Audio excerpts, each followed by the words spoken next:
Hello friend everyone, good evening. सदर law aspirant पर आप सभी लोग का वेलकम। दोस्तों, मैं एमपी एडीपीओ के लिए जो है ये एमसीक्यू लाया हूँ। अभी तक जो हमारे चैनल सब्सक्राइब नहीं की तो हमारे चैनल को सब्सक्राइब कर ले। बेल आइकन घंटी प्रेस करने पर मैं कोई वीडियो डालूंगा उसकी नोटिफिकेशन आपको प्राप्त हो जाएगी। एवरीवन दोस्तों, मैं ज़्यादा समय न लेते हुए मैं अपने टॉपिक पे बात करता हूँ। पहला क्वेश्चन है, कंप्यूटर साधन कोड को छिपाने या नष्ट करने पर कितना दंड विहित है। यानी कंप्यूटर जो साधन है कोड को छिपाने या नष्ट करने के लिए कितना दंड विहित है। कारावास जो 3 वर्ष तक हो सकेगा, जुर्माना जो 2 लाख रुपए तक हो सकेगा। तो उत्तर इसका सी है। ए बी 2 है, कारावास 3 वर्ष तक हो सकेगा और जुर्माना जो 2 लाख रुपए तक हो सकेगा।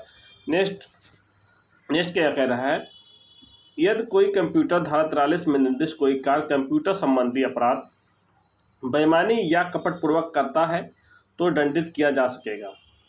कारोबार जिसकी अवधि 3 वर्ष तक हो सकती है, जुर्माना जो 5 लाख रुपए तक हो सकती है। यानी धारा 43 में जो निर्दिष्ट है कोई कार्य कंप्यूटर संबंधी अपराध बेईमानी से या कपटपूर्वक करता तो दंडित किया जाएगा 3 वर्ष तक के लिए और 5 लाख रुपए तक के जुर्माना लगाया जा सकता है। ओके, नेक्स्ट अब बात करते हैं जो है तीसरा सवाल। ये क्या है? तीसरा सवाल ये है, एक मिनट, जो तीसरा सवाल क्या कह रहा है, कंप्यूटर संबंधी अपराध के लिए धारा 43 में निर्दिष्ट कार्यों का दंड का प्रावधान कहाँ है। तो धारा 43 में जो कंप्यूटर संबंधित अपराध के दंड जो प्रावधान है धारा 66 में दिए गए हैं। अब बात करते हैं नेक्स्ट की बात करते हैं मैं, उसके बाद में जो है चौथा। अब चौथा क्या बात करता है कि इलेक्ट्रॉनिक डाक यानी इलेक्ट्रॉनिक मेल से क्या तात्पर्य है। तो इलेक्ट्रॉनिक मेल से क्या तात्पर्य हम उसे देखेंगे। तो इलेक्ट्रॉनिक मेल से कोई संदेश सूचना जो कंप्यूटर द्वारा सृजित की गई हो, कोई संदेश या सूचना जो कंप्यूटर द्वारा पारेषित की गई हो, कोई संदेश या सूचना जो कंप्यूटर द्वारा प्राप्त की गई हो। डी उपरोक्त में से सभी, तो डी उपरोक्त में से सभी। अब बात करते हैं next question number 5। Question number 5 ये कह रहा है कि सोहन ने मोहन के कंप्यूटर प्रणाली कंप्यूटर नेटवर्क में कंप्यूटर वायरस में प्रवेश या बेईमानी या कपटपूर्वक करता है, सोहन कितना दंड मिलेगा। तो कारावास जिसकी अवधि 3 वर्ष तक हो सकेगी, जुर्माना जो 5 लाख रुपए तक हो सकेगा। उपरोक्त में सभी, तो उत्तर है ए बी सही। अब बात करते हैं नेक्स्ट है क्वेश्चन नंबर 6। क्वेश्चन नंबर 6 है की बात करते हैं। क्वेश्चन नंबर 6 कह रहा है, जो व्यक्ति कंप्यूटर संसाधन की किसी सूचना को जो अत्यधिक कौशली आक्रामक या धमकाने वाली प्रवृत्ति है वो दंडित हो सकेगा। जो व्यक्ति कंप्यूटर संसाधन से किसी सूचना को अत्यधिक आक्रामक या धमकाने वाली प्रवृत्ति को दंडित किया जा सकता है, तो उसे 3 वर्ष तक कारावास और जुर्माने से, तो एक ए भी दोनों से किया जा सकता है। अब बात करते हैं क्वेश्चन नंबर जो है 7 की बात करता हूँ। कितनों को से क्वेश्चन नंबर 7 की बात करता हूँ। क्वेश्चन नंबर 7 है, श्याम मिथ्या सूचना सोहन जनमानस फैलाने के लिए कंप्यूटर संसाधन या किसी संसूचना युक्त का उपयोग करके बेहतर श्याम दंडनीय होगा। तो ऐसे कारावास से जिसकी अवधि 3 वर्ष तक हो सकेगी और जुर्माने होंगे। Okay, next question number 8। Question number 8 है, जो कोई चुराई गई संचार युक्त को बेईमानी से प्राप्त करेगा वो दंडनीय होगा। तो कारावास जिसके जो है 3 वर्ष तक हो सकेगा, जुर्माना जो 1 लाख रुपए तक हो सकेगा। अब ए भी दोनों। ओके, नेक्स्ट है क्वेश्चन नंबर 9 है। क्वेश्चन नंबर 9 कह रहा है, जो कोई कपटपूर्वक बेईमानी से किसी अन्य व्यक्ति के इलेक्ट्रॉनिक हस्ताक्षर या पासवर्ड के पहचान का प्रयोग करके दंडनीय होगा। तो कारोबार जिसका 3 वर्ष तक होगा, जुर्माना जो 1 लाख रुपए तक हो सकेगा। जो कपटपूर्वक बेईमानी से या किसी अन्य व्यक्ति के इलेक्ट्रॉनिक हस्ताक्षर या पासवर्ड के पहचान का प्रयोग करके दंडनीय होगा, तो कारोबार 3 वर्ष तक हो सकेगा, जुर्माने से जो 1 लाख रुपए तक हो सकेगा। नेक्स्ट देख रहे हैं क्वेश्चन नंबर 10 है। क्वेश्चन नंबर 10 कह रहा है, जो कोई संचार युक्त कंप्यूटर संसाधन के माध्यम से प्रतिरूपण द्वारा छल करेगा और दंडनीय होगा। तो कारावास से जो 3 वर्ष तक होगा, जुर्माने से जो 1 लाख रुपए तक हो सकेगा। अब बात करें क्वेश्चन नंबर 11। क्वेश्चन नंबर 11 है, जो उच्च न्यायालय सूचना प्रौद्योगिकी अधिनियम की किस धारा को असंवैधानिक घोषित किया गया। तो धारा 66A को जो है असंवैधानिक घोषित किया गया है। क्वेश्चन नंबर 12 देख रहे हैं। क्वेश्चन नंबर 12 कह रहा है कि कंप्यूटर संसाधन प्रयोग का प्रतिरूपण द्वारा छल करने का दंड की धारा किसमें दिया गया है। तो जो है धारा 66D में दिया गया। कंप्यूटर संसाधन प्रयोग प्रतिरूपण द्वारा छल करने के दंड की जो किसमें दिया गया है, तो 66D में दिया गया है, घ 66 घ में। अब बात करते हैं क्वेश्चन नंबर 13। होटल का मैनेजर एम होटल के कमरे में सीसी कैमरा लगा दिया था जिसमें नग्न चित्र प्राप्त कर सके। होटल कमरे में एक पुरुष एक महिला बी ठहरे थे। एम ने एक बी को गुप्तांग का नग्न चित्र ग्रहण कर लिया। एम दंडनीय होगा, कितना दंडनीय होगा? तो इसका बात के जो है बहुत ही जो है हम बात करते हैं कितना दंडनीय होगा। तो इसमें जो है मात्र जो है एम कारावास जिसकी अवधि 3 वर्ष तक हो सकेगा और जुर्माना जो 2 लाख रुपए तक के नहीं होगा। जुर्माना जो 2 लाख रुपए तक जो 2 लाख रुपए तक हो सकेगा, ये भी दोनों। ओके, अब बात करते हैं क्वेश्चन नंबर 14 की। क्वेश्चन नंबर 14 क्या कह रहा है? क्वेश्चन नंबर 14 कह रहा है कि एकांता का उल्लंघन हेतु दंड का प्रावधान किस धारा में दिया गया है? तो 66 डी में है। ओके, 66 डाउ में है। ओके, एकांता का उल्लंघन। अब बात करते हैं नेक्स्ट, साइबर आतंकवाद के लिए दंड का प्रावधान किस धारा में दिया गया है? तो साइबर आतंकवाद के लिए दंड का प्रावधान 66 में दिया गया है। ओके, अब बात करते हैं नेक्स्ट, साइबर टेररिज्म यानी साइबर अपराध के जो साइबर आतंकवाद अपराध हेतु कितना दंड है? तो कारावास जिसको आजीवन कारावास तक हो सकेगा। अब बात करते हैं जो नेक्स्ट क्वेश्चन जो है क्वेश्चन नंबर 17 की बात करते हैं। क्वेश्चन नंबर 17 जो है का प्राधिकार के बिना कंप्यूटर संसाधन में प्रवेश करता है जिसका आशय भारत में एकता और अखंडता, सुरक्षा, प्रभुत्ता को खतरे में डालना। एक ने कौन सा अपराध किया है? तो ए ने साइबर अपराध यानी साइबर आतंकवाद का अपराध का कार्य किया है। अब बात करते हैं next question number 18। Question number 18 है कि का कंप्यूटर डाटा में जो निर्बंधित है इस आशय से प्रवेश करता है जिसमें ऐसे सामग्री का उपयोग देश की ख्याति को क्षतकारित की जाए। का ने कौन सा अपराध किया है? तो क्वेश्चन नंबर 18 का सही उत्तर क्या होगा? क्वेश्चन नंबर 18 का सही उत्तर जो है आपके सामने जो है साइबर आतंकवाद यानी उत्तर ए होगा, साइबर अपराध होगा, साइबर आतंकवाद का। ओके, अब बात करते हैं क्वेश्चन नंबर 19 का। क्वेश्चन नंबर 19 है, 19 क्या कह रहा है? का इलेक्ट्रॉनिक रूप में अश्लील सामग्री को प्रकाशित या प्रशेषित करता है का दंडनीय होगा। तो क्या दंडनीय होगा? कारावास जिसकी अवधि 3 वर्ष तक हो सकेगी, 3 वर्ष तक कारावास अधिकतम, जुर्माने जो अधिकतम 5 लाख रुपए तक हो सकेगा, उपरोक्त ए भी दोनों। तो सही उत्तर है ए भी दोनों है। अब बात करते हैं क्वेश्चन नंबर 20 की। क्वेश्चन नंबर 20 क्या कह रहा है? क्वेश्चन नंबर 20 जो है जो कोई इलेक्ट्रॉनिक रूप में ऐसी सामग्री को प्रकाशित या प्रेषित करता है जो लैंगिक प्रदर्शन सेक्सुअल एक्सप्लिट का कार्य करे या आचरण अंतर्वलित तो दंडनीय होगा। तो कौन सा दंडनीय? कारावास जिसकी अवधि 5 वर्ष तक होगी, जुर्माना जो 10 लाख रुपए तक हो सकेगा। ये भी दोनों उपरोक्त में से कौन? तो 20 का सही उत्तर क्या होगा दोस्तों? तो 20 का सही उत्तर जो है यानी बी होगा। 20 का सही उत्तर दोस्तों बी होगा, जो है कारावास जो जुर्माना जो 10 लाख रुपए तक हो सकेगा। अब बात करते हैं जो है बात करते हैं क्वेश्चन नंबर 21 का। क्वेश्चन नंबर 21 क्या कह रहा है? क्वेश्चन नंबर 21 कह रहा है जो कोई काम वासना भड़काने के वाले क्रियाकलाप आदि बालकों को चित्रित करने वाली सामग्री को इलेक्ट्रॉनिक रूप में प्रकाशित या प्रदर्शित करता है वो दंडनीय होगा। तो कौन सा दंडनीय होगा? कारावास जो 5 वर्ष तक हो सकेगा। अब बात करते हैं नेक्स्ट, जुर्माना जो 10 लाख रुपए तक होगा, कारावास जो जुर्माने से, कारावास जिसको विस्तार 5 वर्ष तक हो सके और जुर्माना 10 लाख रुपए तक।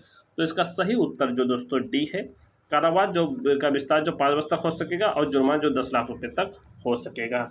अब बात करते हैं क्या नाम है क्वेश्चन नंबर 22 पर।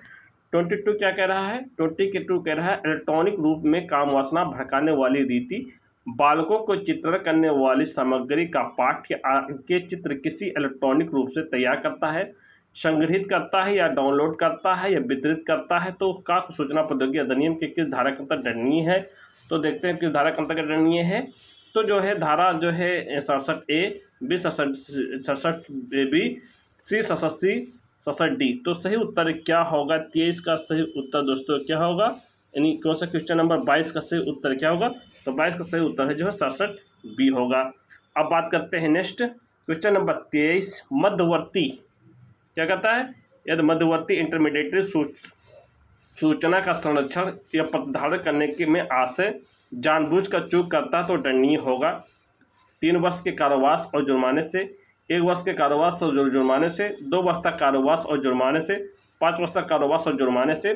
तो 23 का सही उत्तर क्या होगा दोस्तों? 23 का सही उत्तर होगा ए होगा, 3 वर्ष तक के कारावास और जुर्माने से।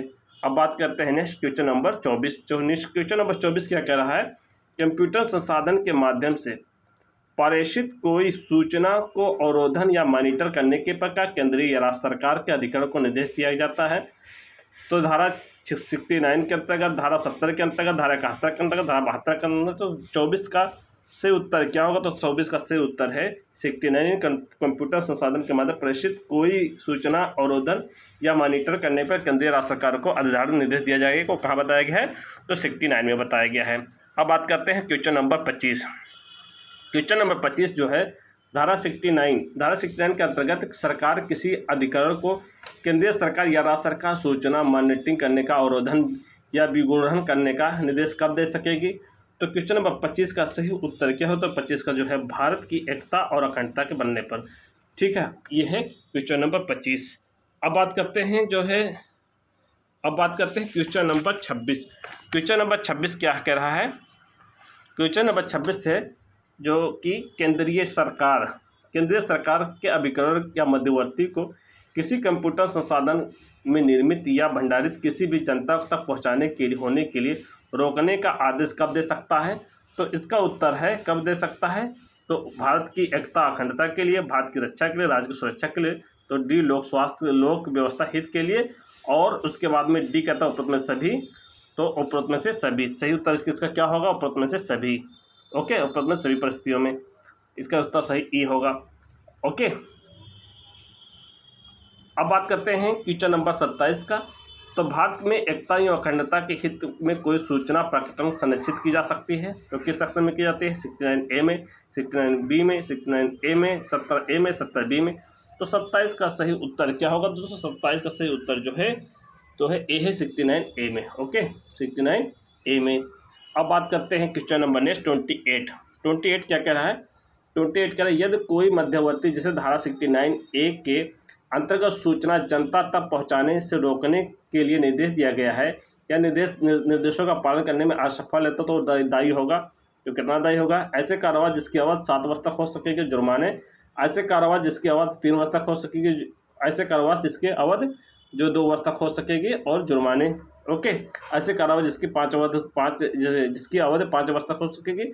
तो सही उत्तर क्या है, तो ऐसे जो है सही उत्तर जो है इसका क्या होगा, यानी 28 का सही उत्तर जो है दोस्तों क्या होगा, 28 का सही उत्तर है ए होगा। सही उत्तर क्या होगा, यानी ऐसे कारोबार जिसकी अवधि 7 वर्ष तक हो सके और जुर्माना हो सकेगा।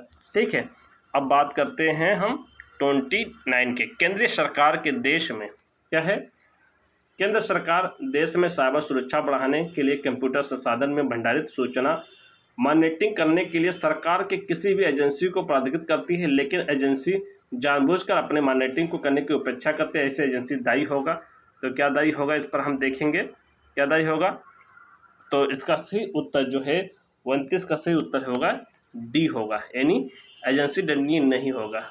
एजेंसी प्राधिकृत करती है लेकिन ऐसे एजेंसी जानबूझकर मॉनिटरिंग करने की उपेक्षा करते, तो ऐसे एजेंसी दंडनीय नहीं होगा। अब बात करते हैं क्वेश्चन नंबर जो है इसकी बात करते हैं, क्वेश्चन नंबर 30 की बात करते हैं। क्वेश्चन नंबर 30 क्या है, साइबर सुरक्षा के लिए किसी कंप्यूटर संसाधन के माध्यम से ट्रैफिक आंकड़ा या सूचना मॉनिटरिंग करना, एकत्र करने के लिए केंद्रीय सरकार के लिए प्राधिकृत करना, तो सरकार का अभिकरण होगा। तो सही उत्तर है इसका सरकार का अभिकरण को। ओके, अब बात करते हैं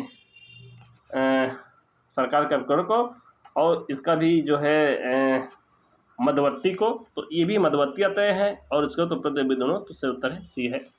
अब बात करते हैं क्वेश्चन नंबर 31 की। क्वेश्चन नंबर 31 है समुचित संरक्षित प्रणाली प्रोटेक्शन सिस्टम राजपथ में अधिसूचना द्वारा घोषित कर सकेगी। क्या घोषित कर सकेगी, तो इसका उत्तर है कि किसी ऐसे कंप्यूटर संसाधन को जो प्रत्यक्ष नाजुक सूचना और संरचना को प्रभावित करता है, नाजुक सूचना और संरचना को प्रभावित करता है। इसका सही उत्तर है 31 फर्स्ट के डी होगा। अब बात करते हैं क्वेश्चन नंबर 32 क्या कह रहा है कि यदि कोई व्यक्ति संरक्षित प्रणाली तक पहुँचे, क्या है यदि कोई व्यक्ति संरक्षित प्रणाली पहुँच प्राप्त कर लेता है तो दंडनीय होगा। तो कौन से दंडनीय होगा, तो इसका सही उत्तर क्या होगा, इसका सही उत्तर दोस्तों ए होगा, कारोबार जिसका 10 वर्ष तक हो सके और जुर्माने से दंडनीय होगा। अब बात करते हैं दोस्तों कि 33 बात करें, केंद्र सरकार किसी संगठन यानी केंद्र सरकार, केंद्र सरकार किसी संगठन का राष्ट्रीय नोडल अभिकरण अभिहित कर सकेगी। कब कर सकेगी? तो इसका उत्तर है ए होगा, क्योंकि नाजुक अवसंरचना के संरक्षण के लिए। क्या होगा? नाजुक जो है सूचना और संरचना के संरक्षण के लिए। अब उत्तर देखते हैं चौथे से। केंद्र सरकार की धारा के अंतर्गत सरकार व किसी संगठन राष्ट्रीय नोडल अभिकरण यानी डिजाइनेट कर सकती है। यानी केंद्र सरकार कब कर सकती है? तो इसका सही उत्तर दोस्तों 70A में बताया गया। कहाँ? 70A में बताया गया है।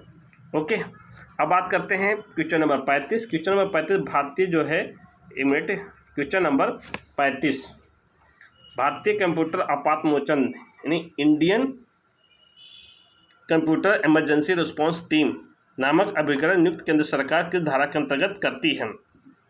किस धारा के अंतर्गत करती है? तो 70B के अंतर्गत करती है। अब बात करते हैं क्वेश्चन नंबर जो है 36 क्या कह रहा है? 36 कह रहा है कि एक मिनट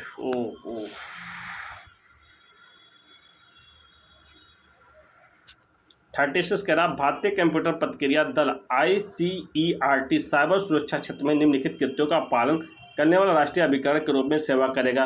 तो किस में करेगा? तो इसका सही उत्तर क्या होगा दोस्तों? तो इसका सही उत्तर है साइबर सुरक्षा आपात निपटने के लिए आपात अदुपाय। बी कहता है साइबर आपात की प्रतिक्रियाओं को क्रियाकलाप का सामने। और सी क्या कह रहा है कि साइबर सुरक्षा आपात का पुनर्निर्माण और चेतावनी। डी कह रहा है कि साइबर आपात संबंधी विशेष विश्लेषण प्रसार। और ई कह रहा है उपरोक्त में से सभी। कोई व्यक्ति जो विधिपूर्ण संविदा को भंग करते ऐसी सूचना का प्रकटन करता है वो दंडित किया जा सकेगा। 37 में तो क्या है? कोई व्यक्ति जो है विधिपूर्ण संविदा को भंग करता है ऐसी सूचना प्रकटन करता है तो दंडित किया जा सकेगा। तो ऐसा क्या कौन दंडित किया जा सकता है? तो 37 का सही उत्तर क्या होगा? जुर्माना कारावास जो 3 वर्ष तक हो सकेगा, जुर्माना जो 5 लाख रुपये तक हो सकेगा। उपरोक्त से ए भी दोनों है। अब बात करते हैं क्वेश्चन नंबर 38। क्वेश्चन नंबर 38 यदि कोई व्यक्ति नियंत्रक प्रमाणकर्ता प्राधिकारी के समक्ष कोई अंकीय हस्ताक्षर या प्रमाण पत्र प्राप्त करने के लिए कोई दुरुपदेशन करता है या तात्विक तथ्य छिपाता तो दंडित किया जाएगा। यानी यदि कोई व्यक्ति जो है नियंत्रक या प्रमाणकर्ता प्राधिकारी के समक्ष कोई अंकीय हस्ताक्षर या प्रमाण पत्र प्राप्त करने के लिए कोई दुरुपदेशन करता है या तात्विक तथ्य को छिपाता तो दंडित किया जाएगा। तो कौन कितना दंडित किया जाएगा? इसका सही उत्तर क्या होगा दोस्तों? तो 30 जो है क्या है इसमें जो है 37 का सही उत्तर क्या होगा? तो सही इसका सही उत्तर होगा ए और बी दोनों। यानी इसका कारोबार जिसकी अवधि 2 वर्ष तक हो सकेगी, ऐसे जुर्माना जो 1 लाख रुपए तक हो सकेगा। अब बात करते हैं 39 के सही सम्मिलित कीजिए। तो इसे 39 में सही सम्मिलित कीजिए। तो सही सम्मिलित क्या है दोस्तों? तो मैं देखता हूँ धारा 70 है संरचित प्रणाली है, धारा 70A है राष्ट्रीय नोडल अभिकरण है, 71 है दुरुपदेशन के लिए शासित है, 72 है गोपनीयता के एकांतता। तो प्रथम सभी है। अब बात करते हैं 40 कोई व्यक्ति इलेक्ट्रॉनिक हस्ताक्षर प्रमाण पत्र पर प्रकाशित नहीं करेगा जब तक उसकी जानकारी प्राप्त हो। तो इसका सही उत्तर क्या होगा? तो सही उत्तर प्रमाण पत्र दर्शित प्रमाणकर्ता प्राधिकारी जारी नहीं किया जाएगा। ये सही है। प्रमाण पत्र सूचीबद्ध हस्ताक्षरकर्ता ने उसे स्वीकार नहीं किया है। ये भी सही है। अब बात करते हैं सी क्या कह रहा है? वो प्रमाण पत्र पत्रस्निहित या निलंबित कर दिया गया है। ये भी सही उपरोक्त में सभी। ओके, अब बात करते हैं क्वेश्चन नंबर 41। क्वेश्चन नंबर 41 जो कोई इलेक्ट्रॉनिक चिन्ह प्रमाण पत्र जानबूझकर प्रकाशित सृजित अन्यथा उपलब्ध कराता है वो दंडित किया जाएगा। तो ऐसे कारावास जो 2 वर्ष तक हो सकेगा, जुर्माने से जो 1 लाख रुपए तक हो सकेगा। ए बी दोनों। तो 41 का सही उत्तर क्या होगा? तो 41 का ए बी दोनों होगा। ऐसा कारावास जो 2 वर्ष तक हो सकेगा, ऐसे जुर्माना जो 1 लाख रुपए तक हो सकेगा।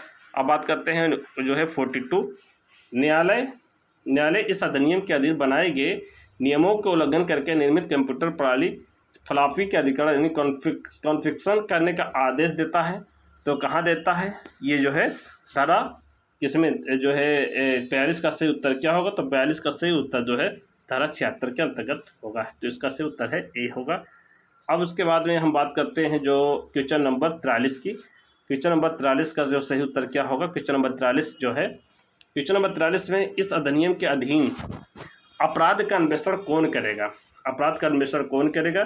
तो 43 का सही उत्तर होगा केंद्रीय सत्ता आयोग करेगा। कौन करेगा? इस अधिनियम के अधीन अपराध का अन्वेषण कौन करेगा? तो केंद्रीय CIC करेगा। ओके, अब बात करते हैं नेक्स्ट क्वेश्चन नंबर 44 में क्या कह रहा है? 44 में इस अधिनियम के अंतर्गत अपराधों का समन न्यायालय द्वारा जारी किया जा सकता है। तो 44 का सही उत्तर है धारा 77 के अंतर्गत 77A के अंतर्गत जारी किया जा सकता है।